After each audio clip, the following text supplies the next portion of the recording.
Good evening. I would like to welcome you all to our chapter spring installment of the Living Well with ALS teleseries and to thank you for joining us tonight. Tonight's program is titled Hitting the Road, which will provide some tips about transportation for people living with ALS and will be presented by the amazingly popular Elisa Brownlee. Before we get started, if I could quickly go over a couple of housekeeping items. Everyone from the audience will be muted throughout the session to avoid static noise. You are welcome to use the Q&A tab on the bottom right side of your screen to type in your questions. We will go over them at the end of the program after the presentation is completed. If for some reason we do not get to all your questions today within the allocated time, we will follow up with the answers via email. A recording of today's session will be available at a future date. All attendees will receive notification via email. Now, I would like to introduce our amazing speaker, Elisa Brownlee. Elisa is a specialist in assistive technology and home modifications for the ALS Association. She will provide information about accessible transportation options for air, rail, and RV travel, a range of useful links, and ALS-specific resources to help you hit the road with confidence this summer. Welcome, Elisa, and we are looking forward to your presentation. Thank you, Jumana. It's an honor to be here tonight. And I am just going to start my presentation. Sorry, just have to move that. There we go. There is a lot of information in this presentation, and I am happy to share my slides with you. I will also share them with Jumana, so you could get them from either of us. So please feel free to send me an email if you are interested in obtaining these slides, or I'm sorry, that's my old email on there, sorry. My new email is on the last slide, or Jumana will also have them. So happy almost summer. As Jumana said, this webinar will discuss items to consider when you are traveling with ALS and the safety considerations for when you are both home and away. So traveling offers many exciting opportunities, obviously a chance to meet up with family, especially after these past 2.5 years with COVID. You can see new places and experience different cultures, but it also requires that you leave your daily routine and your comfort zone. And if you have difficulty getting around, traveling can be an obstacle, can be an additional challenge. So people traveling that have ALS need to find out from their physician, first of all, if you're safe to travel, especially if you are flying. Are you safe to fly? Because the air is different in when you're 33,000 feet from the Earth's surface. So you may need a special test to determine if you are safe to fly. So always check with your physician, your ALS nurse coordinator before you plan any air travel. So you should have a mobility checklist, and you're going to access your personal mobility. And you need to think about, how am I going to get around? Can you walk, your wheelchair? What environment are you going to be traveling? What are the roads? What are the pavements like? So the picture I have at the top right, it's not mine, but it's from Edinburgh Castle. And my husband and I, before we had children, were fortunate enough to visit Scotland. And that is all cobblestone. And I remember vividly being outside the castle, and I thought, boy, that person in the wheelchair, I mean, they're going like this over the cobblestones. And I mean, and they had to be pushed, and their caregiver was exhausted. So, know the environment in which you're traveling and know what the physical requirements are. So the first consideration in traveling with disabilities is preparation. If you don't travel a lot, speak to somebody with a similar disability who's traveled abroad. And I can highly recommend this Facebook group called Traveling with ALS. There's thousands of members. And somebody with ALS will say, I would like to go to whatever, city. I'll pick, the Outer Banks, and you'll have hundreds of comments. Oh, go to this beach. This is an accessible place. So it is a robust area to ask your questions and find out answers, because with the thousands of people in that group, I'm sure no matter where you're traveling, somebody with ALS has been there before and will gladly share their wisdom with you. There's also a good YouTube video from an organization called Your ALS Guide, and I have the link here. There's 2 different videos, and they talk about exactly what I'm talking about today, just the challenges of traveling with this particular disease. There are apps that will help you travel in your area, because unfortunately, most places are not wheelchair friendly. Even though they think they are, by the time you get there, you go, this is not a wheelchair accessible place. So there are apps in both the Android and the Apple platform. One is called iAccess Life, and the other is called Wheelmate. There are others, but when I was doing my Google research, these 2 seem to be the most popular top apps that have been downloaded by people with disabilities. Oops, sorry, that's a duplicate slide. Oh, no, I'm going forward, that's why. So how will you get to your destination? Are you going to drive? Are you going to go by rail? Are you going to rent an accessible vehicle or a recreational vehicle? You're going to fly. And the question that we have from our families is, most people with ALS need multiple pieces of durable medical equipment, a Hoyer lift, a shower seat, a commode. So are you going to take your own? Because obviously if you take your own, that takes up space. Or are you going to rent when you get there? So those are the questions that you have to ask. So you can rent accessible wheelchair vans. You can rent them by the week, the day, that should say day, or the month. So, know what type of place you will be driving in. Why is that important? Because if you're in an urban city, I'm outside of Philadelphia, and almost all parking for major events, hotels, all of it's underground or above ground, but they're in parking garages. Well, an accessible vehicle like the one on the left, which is a minivan, that certainly can get into a garage, but a full-size wheelchair accessible van like the one on the right, that is on-street parking. And let me tell you, in my city, you'd never be able to find a parking space big enough for that. So you have to consider where you're traveling. So there are several different companies that will rent these vans: Wheelchair Getaways, Accessible Vans of America, Mobility Works.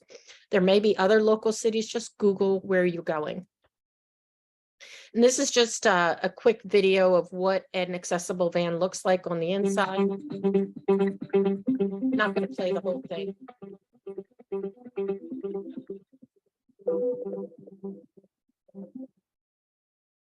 The thing is, the person with ALS is here, so it's almost blocking the back seat. So if you were bringing like your own Hoyer lift, where would you put it? So those are the questions that you ask. It looks like a big vehicle, but by the time you put a person in a power wheelchair in it, it becomes much smaller. And this is a full-size van. You can watch the video if you would like. The difference is that it has a lift that goes all the way in, but it's obviously much larger. It can take a much more people in the back, plus equipment. So if you go by rail, Amtrak, all Amtrak cars are wheelchair accessible. And the nice thing about going by Amtrak or other rail is that you can sit in your wheelchair and take your wheelchair with you, same as an accessible van. Versus flying, you have to check your wheelchair. So Amtrak has designed high and low platforms. They have, as you can see on the right, they have special equipment that will get you in and out of the rail car, depending on what station you're in. And the nice thing also about Amtrak, that their bathrooms are wheelchair accessible, and they are big bathrooms. You can also rent an accessible RV. So RV is the equal opportunity travel option where no one is excluded. So it allows folks to bring their own accessibility with them because you're renting a large vehicle. And accessibility issues that are often encountered in a hotel and restaurants are solved because you're traveling in a home away from home, and it can be customized or modified. So these wheelchair RVs have a lift, they have wide entrances, they have roll-in showers. So those are showers that are flush to the floor, and they're larger so you can carry more equipment and more people. So here's some pictures and examples. And all of the lifts are on the side. And as you can see, you can carry a number of people and equipment in the back.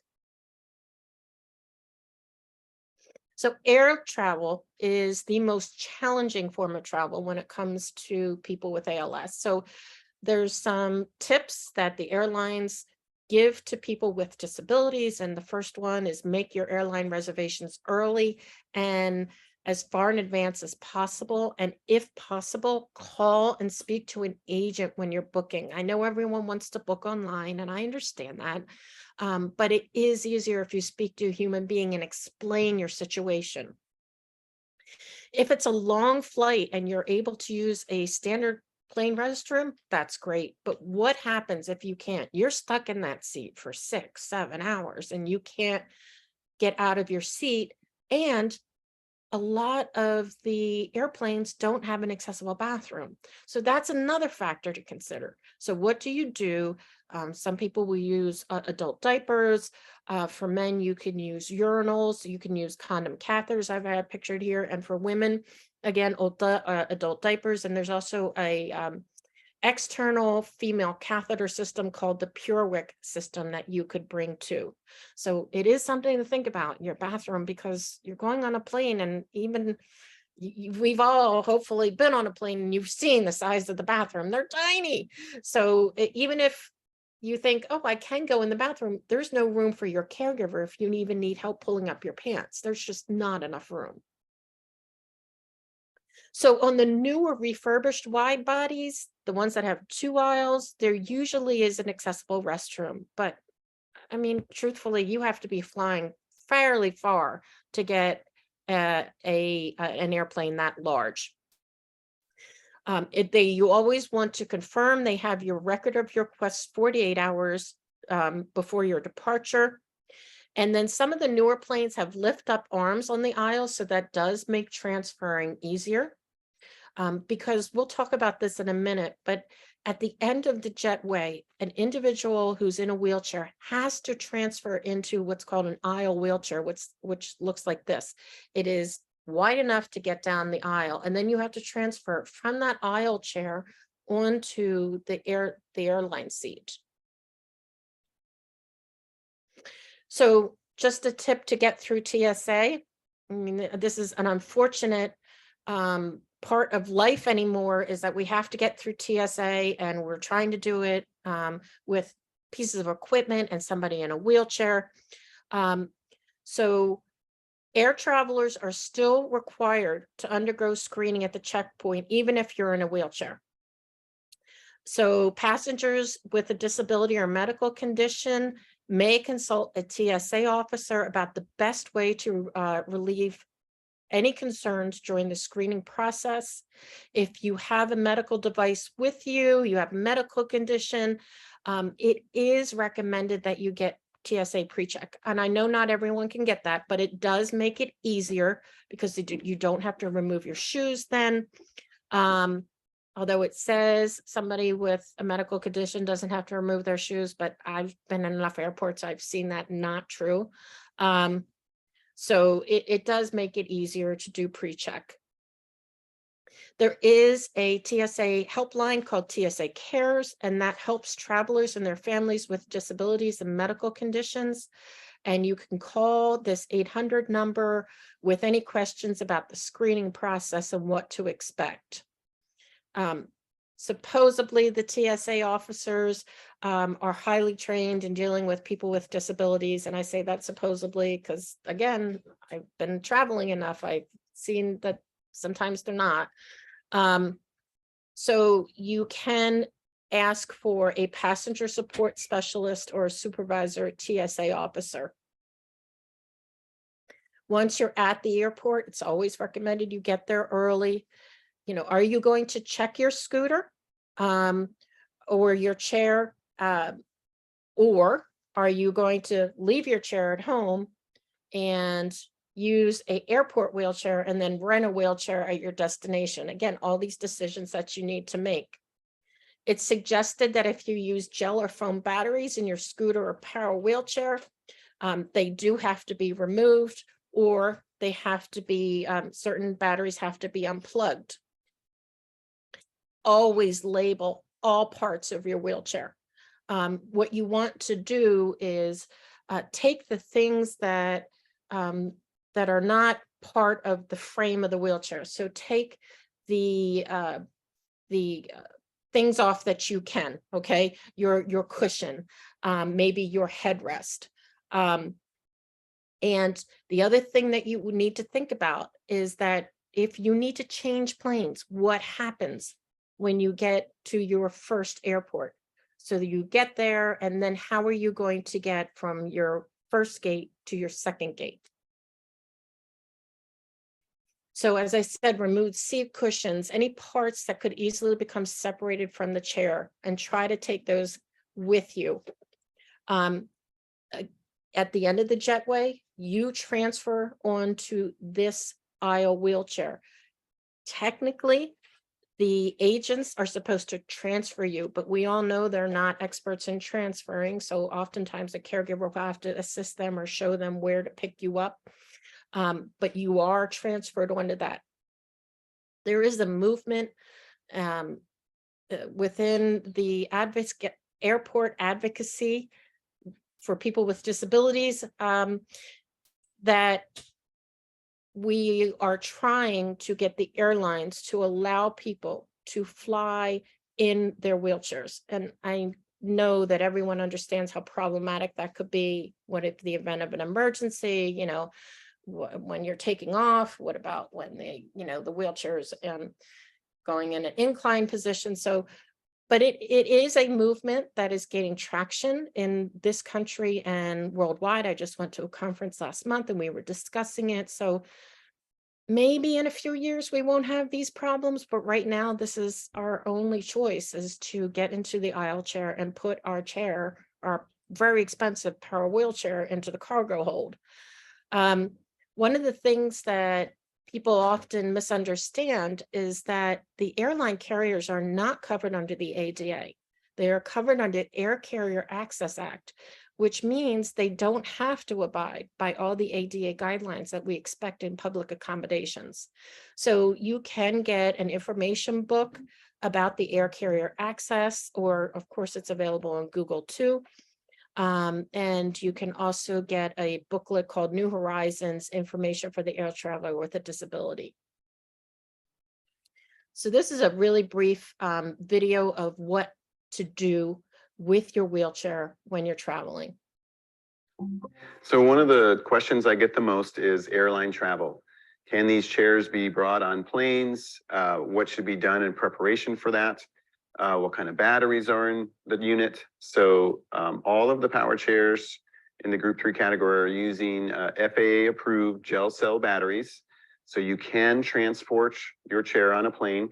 What I would recommend you do is call the airline in advance. Let them know you're traveling with a complex power chair. Basically what's going to happen is they're going to stow this underneath the plane. So some things I like to tell people, first and foremost, you're going to want to maybe throw some bubble wrap around the electronic components because this is going to be flipped on its side and might not be treated with the most gentle hands. So if you can bubble wrap the electronics, that is great. Anything that can be taken off and transported another way, please do. Like removing your headrests, this will just come off. Taking off your thigh guides, go ahead and store those separately so that they are not lost. Additionally, what I like to do in the back here, at least on our chair, we have a quick release here for the batteries. So your airline is going to want to basically unplug the batteries if possible.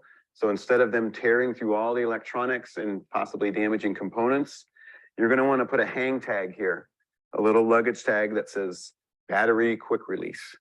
And all you're basically going to do then, this has a little clip like this, and you're going to pull that out and plug it. Now everything is shut down on the chair. There's no way for them to damage the electrical components. When you pick up your chair on the other side, when you've reached your destination, do a thorough investigation of your chair, making sure that armrests, caster wheels, electronics, that everything is working properly. If you leave the airport and something is damaged from the flight, once you leave, they deny responsibility for damage to the chair. So do that investigation before you leave, make a claim with the airline before you leave the airport, and then they are actually contracted with dealers to fix and repair chairs from airline damage. I can't state how important his last statement was.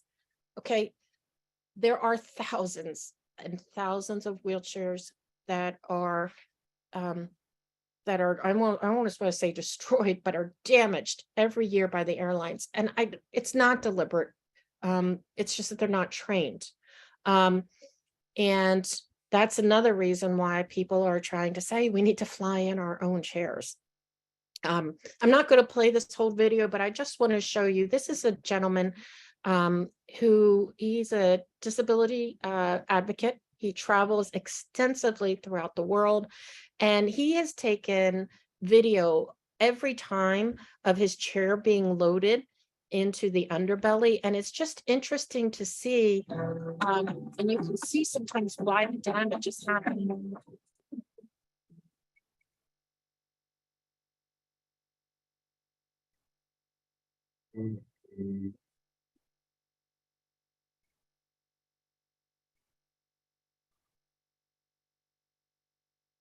That's how it comes down.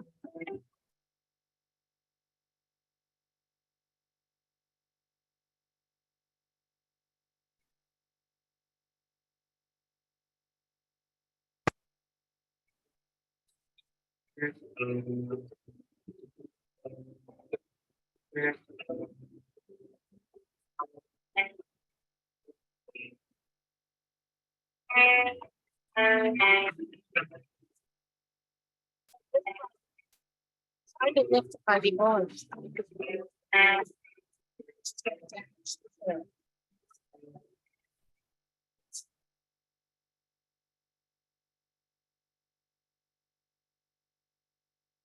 Okay, so that's where it goes. And then imagine it gets to the end of the conveyor belt, and then somebody on the inside of the plane is just going, okay, put it over there.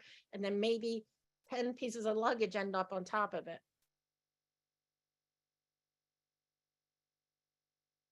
So talking about how, when you're at your destination, how are you going to get around then? You've gotten to the city where you want. So is there accessible buses, rails to get you from the airport to your hotel? Or do you need to find an accessible shuttle? Or there are some cities that now have Uber and Lyft that are operating what they call medical transport. And so your destination city might be one of those. So that is something to look at the Uber and Lyft app for. Other than that, you can also use paratransit. If the city that you are staying in has public transportation, as federal law, they have to have an arm called paratransit, which is door-to-door service. Sometimes you will need to pre-register with paratransit, so it's best to check in your destination city. And your hotel accommodations, determine whether or not you have wheelchair access to everything. Is the pool accessible? As you can see, this middle picture, this is a lift that you transfer from your wheelchair into the lift, and the lift goes into the water. So find out if the equipment you may need is available for rent, like this beach wheelchair. You can see with big wheels. This is not something that would fit into a car. So you would need to rent it at your destination. Ask for a roll-in shower hotel room, and determine if the shopping and entertainment are accessible. And if you're in a different country, remember, you're going to have different voltage.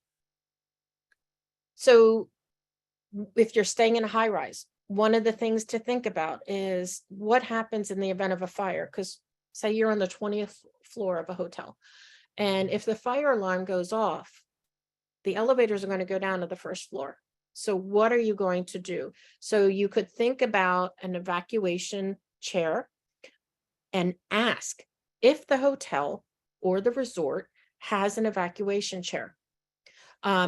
This is important because this will get you down the steps. So it's basically a chair that you sit in, has a track, and the caregiver or whomever can take you up and down the steps. At worst case scenario, you can carry what's called an evacuation tarp with you. These are about under $50, and you put the person with the disability in the tarp, and you can, and technically, if you're one person, you wrap them up like a burrito and you pull. I'm going to acknowledge it's not going to be comfortable, but it will get you out in the event of a fire. So there's all kinds of evacuation aids that are available. And if you want more information, I'm happy to share that with you. But most high rises have an evacuation chair, or what they will do is near an elevator, a specific set of elevators, they will say, if you have a disability, meet at this elevator.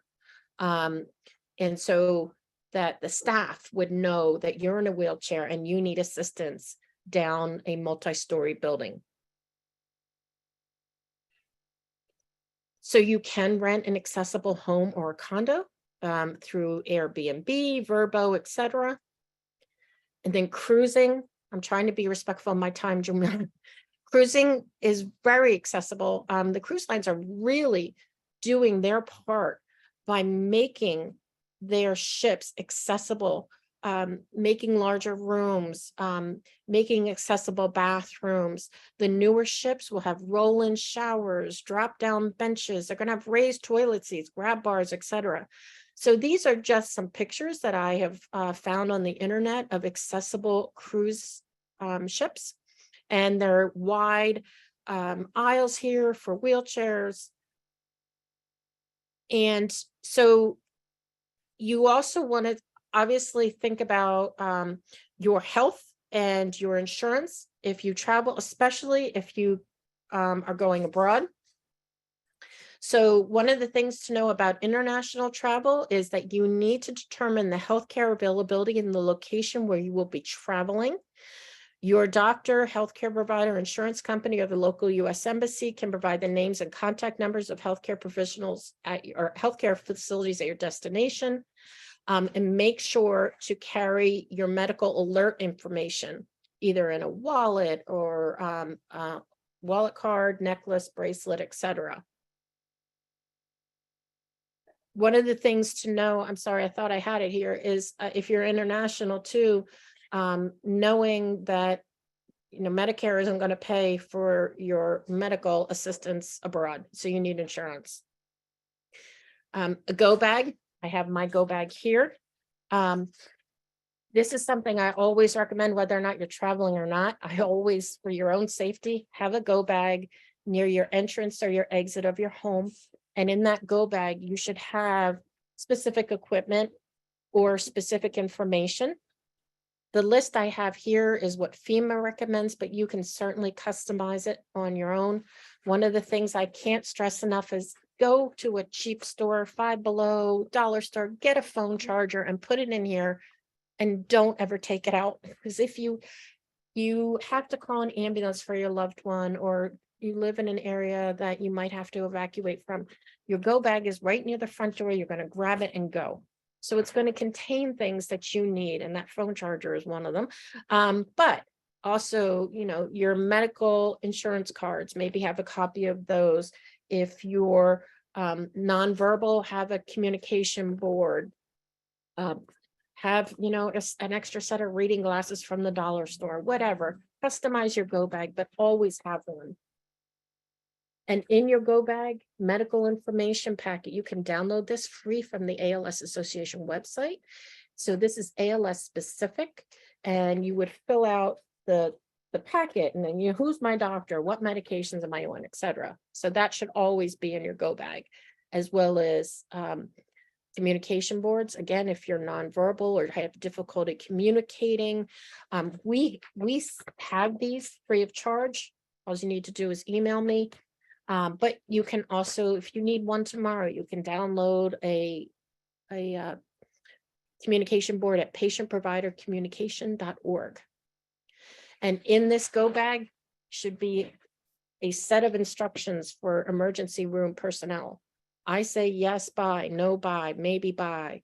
I have a feeding tube. Do not give me anything orally. I have difficulty breathing. Don't lay me flat. Things that you would want the ER to know.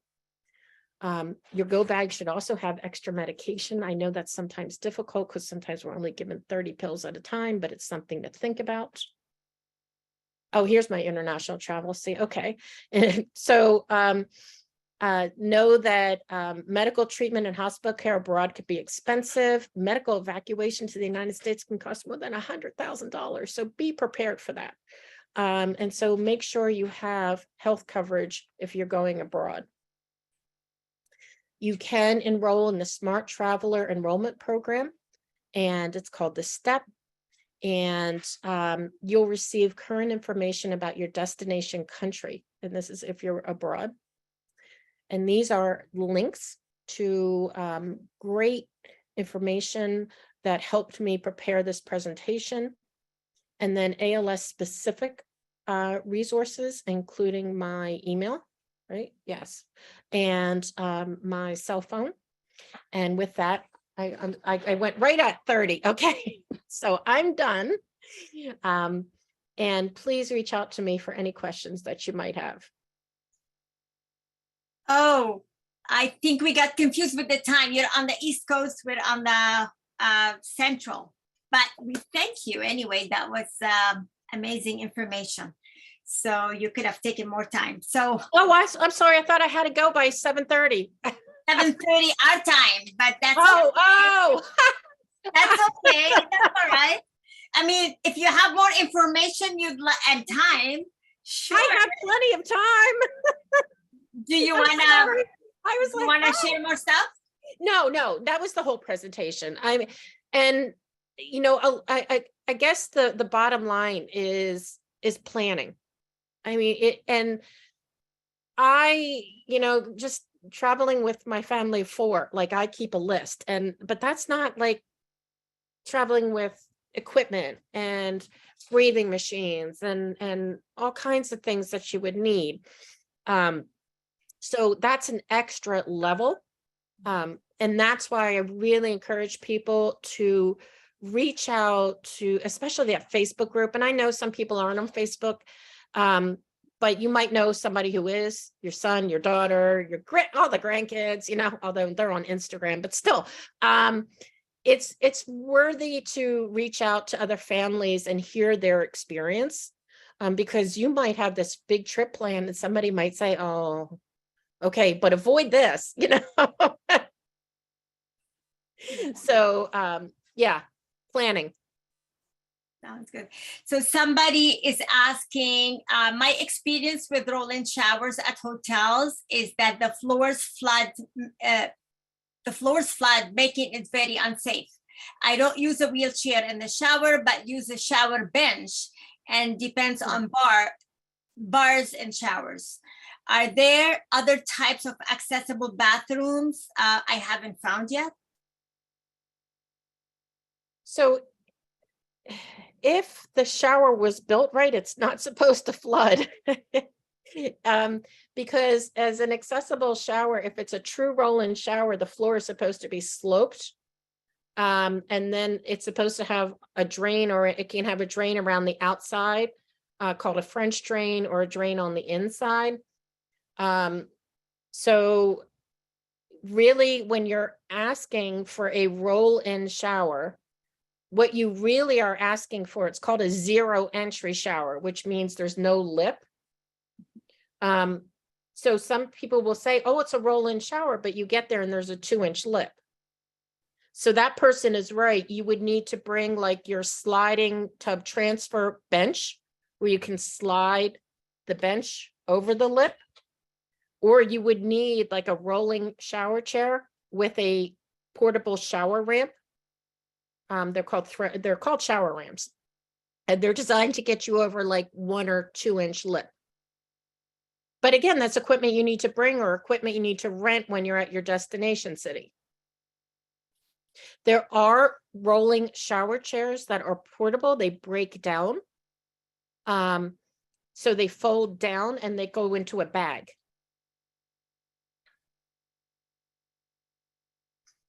Thank you. Sure. Another question from Jessica.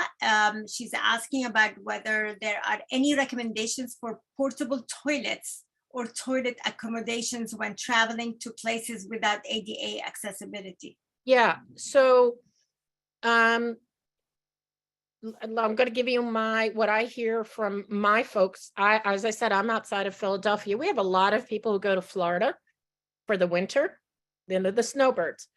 What they have told me is on the 95 corridor, they usually always try to stop at Cracker Barrel because Cracker Barrel has a family bathroom. All Cracker Barrels have a family bathroom. But if you don't, I don't think I have one in my, oh yes, I do. Look at this. So we give these out too. So you would put this on the door. So if you're in the men's room, if a female is in the men's room, you would put this on the men's room door. Either you can put a magnet up here, you can even carry tape with you. So it lets people know, anybody that's coming in, that there's a female in the men's room and it's reversible. So we give these out for people that are traveling that have to use multi-bathrooms. If it's just urination, use an external catheter system if possible. I know besides the PureWick system for females, the other ones are not great. I mean, I've tried some of them when I was camping. They're not good. So do some research, find out if, if Cracker Barrel is the only one that I know, but I know others like Starbucks have ungendered bathrooms. So it's just a bathroom. You can go either gender. So think about those type of rooms, but then think about using a sign also. And then I had one family who was doing a cross-country trip and they took a camper and they just took their commode and they would park in a remote area and they would get out. He would get out of the car. He'd get on the commode, do his business, and she would dump it in the forest and off they went. But she said it worked. It was better than stopping, she felt, in a public area. Well, you do that if you go climb mountains. Yeah. Multiple commode. Yeah.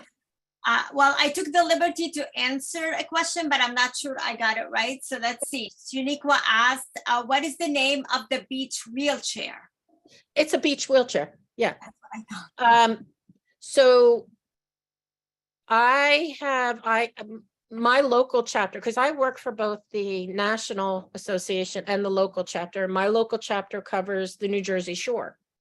So one of the things that we give out every year at the beginning of the summer is what beaches have these available chairs, so that our families know.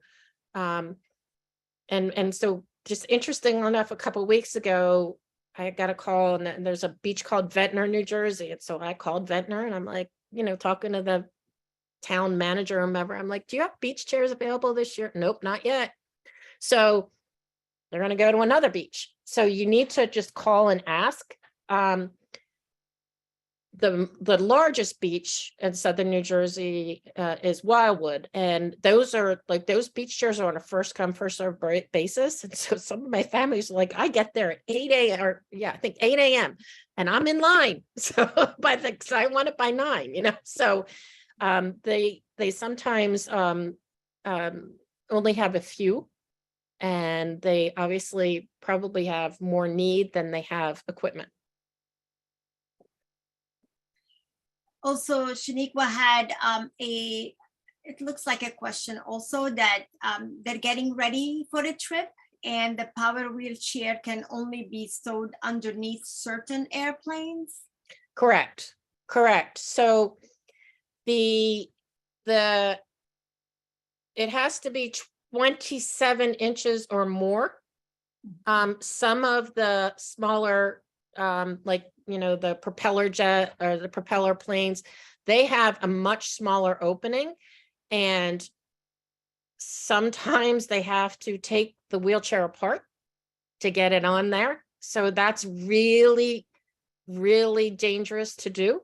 So you need to know what type of plane you are going into, because the smaller it is, the more prone to damage. And one more. I'm sorry, I just want to say, so one of the when I was at a symposium last month, we were talking about that.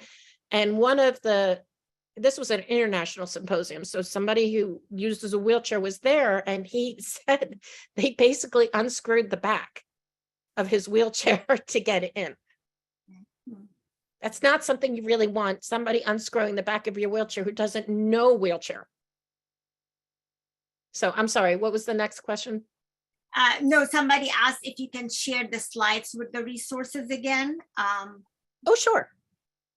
Absolutely. And remember, we're gonna be sharing the slides with you with the recording at the end of Yes. that. Yep. So this is part from the ALS Association. Whoops. Sorry, went back. The Traveling with ALS, this is your ALS guide, but I'm going to go back to my initial slide.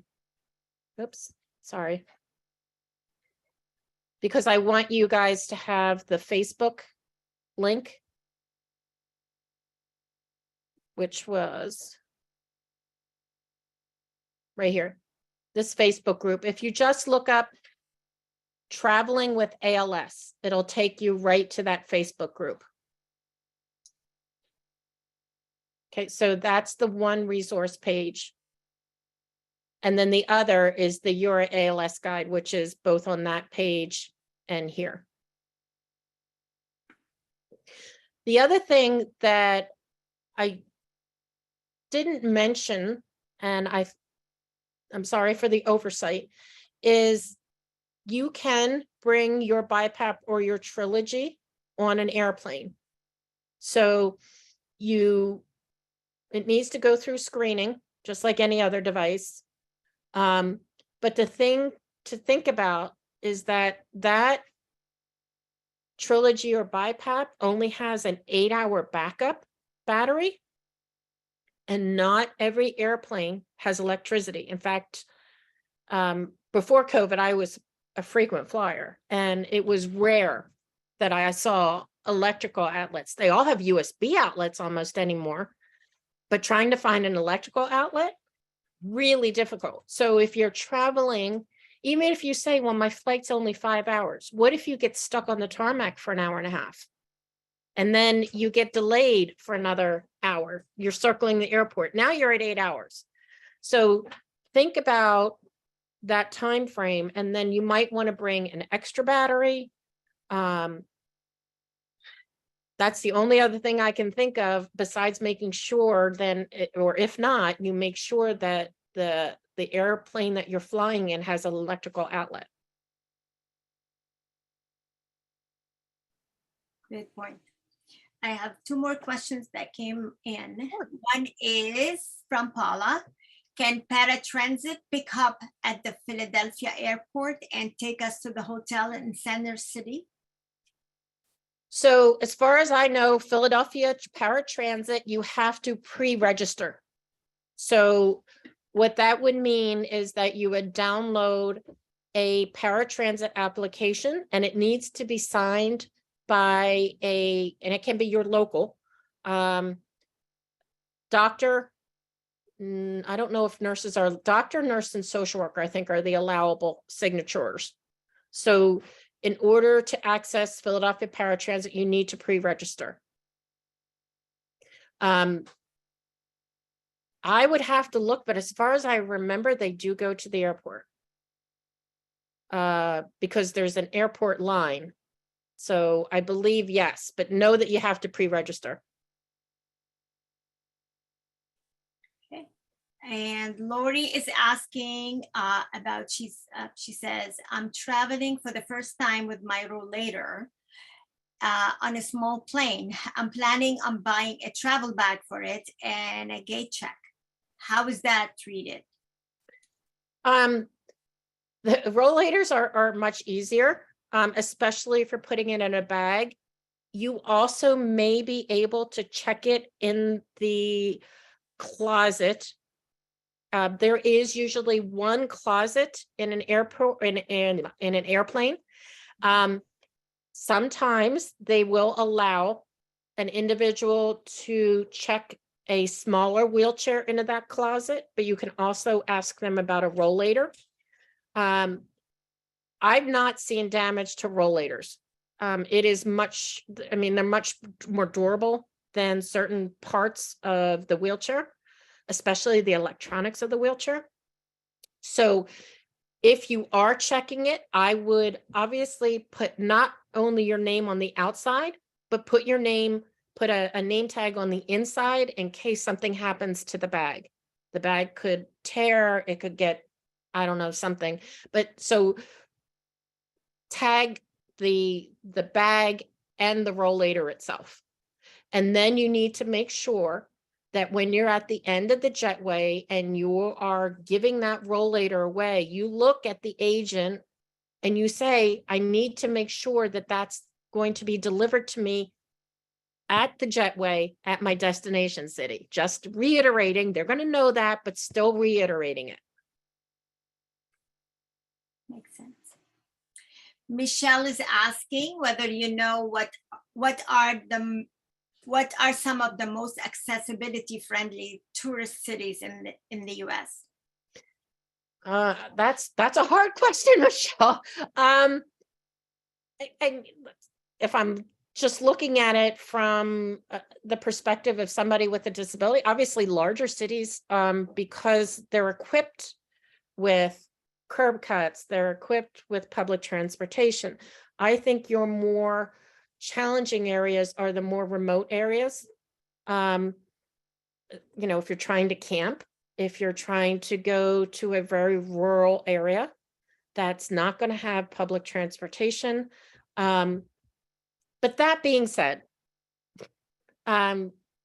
situation, I want to say maybe 15 years ago, and yes, it was 15 years ago, but still we were in Washington, D.C., and I was traveling with somebody who uses a wheelchair. We were in a large group. We were all in the room. We called the restaurant saying, are you wheelchair accessible? Oh yeah, we get there. There are 3 steps to get in. Well, how are you wheelchair accessible? Well, the wheelchair rolls around on the inside, but you can't get in. So, you know, it's a hard question to answer.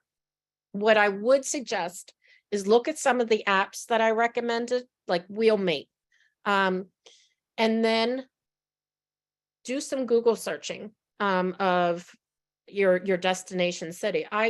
My experience and what I've heard from our families is the beach areas are really making strides in accommodating with disabilities. So my husband and I and my kids, we've been going to Cape Cod every year since they were born. And we didn't go, obviously, during COVID. So we went 2021 was the first time, and we hadn't been there since like 2018. Now all the beaches have what they call temporary sidewalks, but they're mats that you can roll a wheelchair from the parking lot to the beach. Like, that's something new. And then what I'm seeing in the New Jersey Shore is more and more people, or more and more organizations, are doing that. So it's not paved, yes, but it's what they call a temporary sidewalk, but it's a mat that's wheelchair accessible that goes over the sand so that you're just rolling the wheelchair down. So I don't know if that exactly answers, but I would say if you're going to the beach, certainly do your research. They're really trying, but major cities, major resorts, I can't tell you how many of my folks go to Disney time and time again and just are so excited to go. They're very accommodating, will do anything for you. So that's another really viable option, are these major attractions like Disney and Universal. Well, Teresa was nice enough to find a link and she put it in the Q&A. I don't know if everybody can see it. It has a link to the disability friendly cities. Okay, I can't see it, but okay. I don't know how to make it visible to everybody. We will send it in the link, I mean, in the follow-up email to everybody. Okay. I think this was the last question, so I think we can wrap up. Well, I hope everyone found tonight's program interesting. I certainly did. This is very informative, so thank you so much. I would like to thank our brilliant speaker for taking the time tonight. Thank you so much for sharing your expertise and your knowledge with us. And we want to thank you all for tuning in. Before you leave, we would like to remind you that you should be receiving the recording of today's program via email and all the follow-up slides and questions that were answered. And if there is anything else, any follow-up questions that you have, you may email us as well. Thank you all and have a good night. Thank you so much. This was quite an honor. Thank Bye, you. guys. Bye.